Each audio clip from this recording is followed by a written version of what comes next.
Lads, good season. We finished in third place. Not many people had Man United finishing third. We've won today, and we've got a little bit of form at the end of the season. Last 4 games, won 4 in a row, just at the right time to get over the line, and not just scrape over the line for top 4, but like I said, finish third. Comfortably finishing third as well. And City lost today as well. Did they? So that's momentum. Okay. Going into the cup final, which is massive. And to start Fred. What sort of role is he going to have? Is he going to be ready for this game? Definitely. He's not as good as this player, but I think he can have a Jason Park effect. Yeah. Because remember when Fergie used to play Jason Park in the cup finals, and he said he had one regret: he never played Jason Park in the cup final, the Champions League final against Barcelona. And I think Fred, he's obviously not as good, but he can man-mark De Bruyne out of the game, and it can be 10v10, and then anyone's got a chance. Yeah, and that's we're going to have a proper plan for them, aren't we? I mean, the fact that they've lost today, I didn't see their team, but they probably made loads of changes or whatever. But it has no bearing on what's to come. No. But like you said, though, for tactic-wise, for us, that's something you'll definitely look to deploy like we did here against them at home.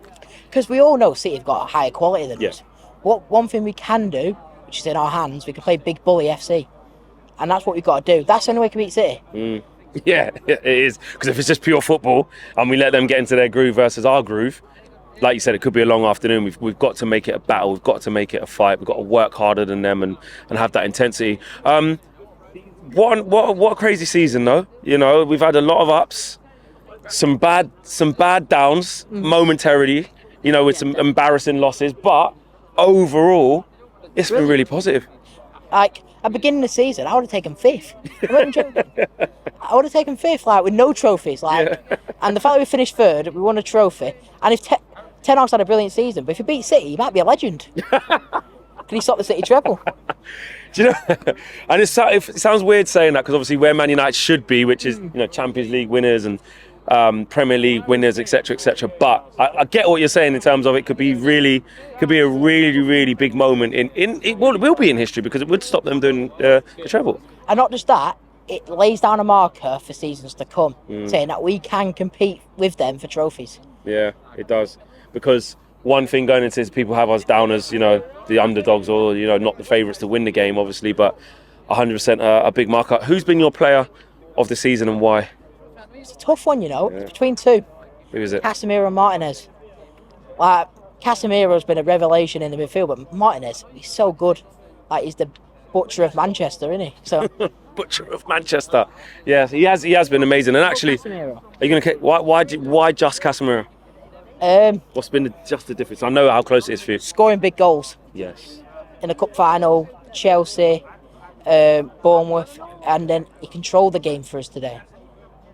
Has he surprised you with how good he has been and the different elements of the game? Obviously, we see him playing in the big games in Champions League for Real Madrid, but we probably don't watch him week in, week out against Getafe and against Villarreal, and we only watch him in the big games for Real Madrid.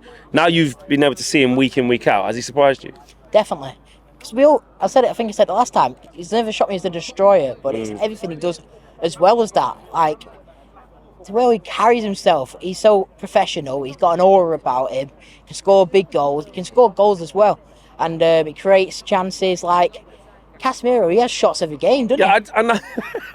And I never expect him to have it. And how many times today did you see him put them little balls between the lines, forward, between the lines, or come deep and come and collect the ball, and if you give him time and space, he can zing it left, zing it right. I just didn't think he had that in him. I didn't think he had to do that, because he didn't. It's his line splitting passes.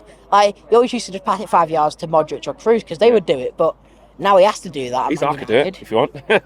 This league's easy, I could do it if you want, Like, he's come to the league and make it like a... Yeah, exactly. One player I do want to ask you about, though, I know he wasn't in your top 2 players of the season, but Marcus Rashford. I mean, look, he didn't score today, but from where you spoke about where the team has come since last year to now, him as a player, I mean, this time last year, whatever this today is, last year, 1,000%.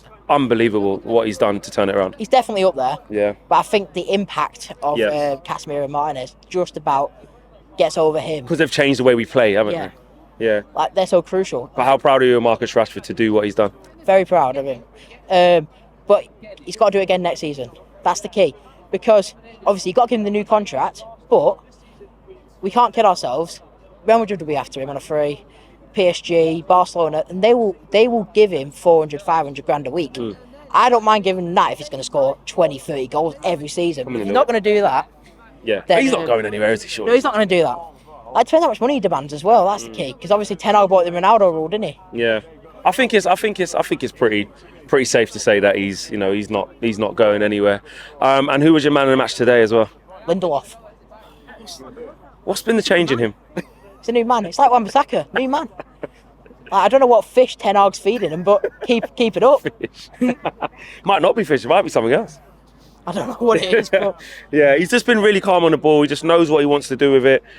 Now he's added that like a level of aggression into it, where he's not easily turned, he's not easily beaten in the air. The things that we would maybe think before. You know what Arsenal fans said? Bigger fish to fry. Yeah. I think they've been giving that fish to Lindelof and Wan-Bissaka, and then they forgot about themselves.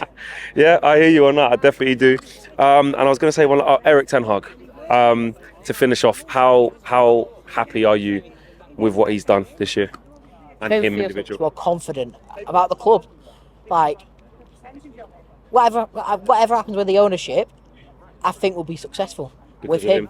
You believe in him. He's just giving us belief. I think next season, obviously, we have to sign players, but I think even if we did have this squad, I think we'd still be right up there just because of how good he is. Yeah. Obviously, we need to sign players that we can compete for the league, compete for the Champions League, compete for the lot. Yeah, agreed. Okay. Listen, Brad, I'll see you at Wembley. See you at Wembley. Let's go. Nice one.